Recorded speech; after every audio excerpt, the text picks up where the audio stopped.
Along Roosevelt Row is where Kirtland Johnson always wanted to set up shop. I had no idea that I would have been a business owner on one of the greatest streets in the city of Phoenix. He's a proud co-owner of ATL Wings on the corner of 5th and Roosevelt Streets in downtown Phoenix. Johnson's favorite day for business is the first Friday of every month when the popular art walk packs the street with thousands of people. First Friday is an element all by itself.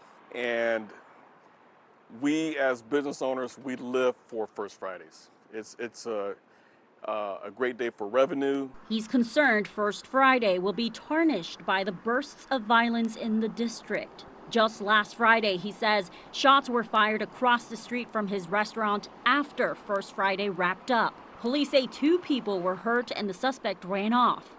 This is not the only time crime has rattled Roosevelt Row. It's not what I thought would be a common theme for such an amazing event.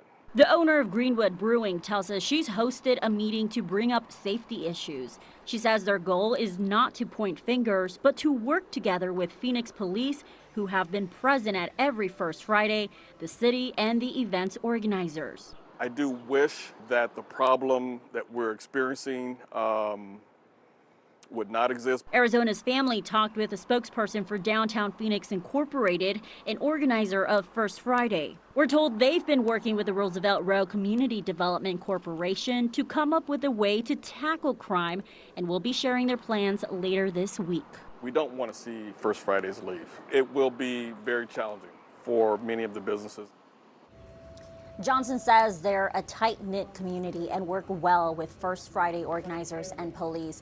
This Friday, business owners will gather for another meeting. Reporting live in the newsroom, Casey Torres, Arizona's Family.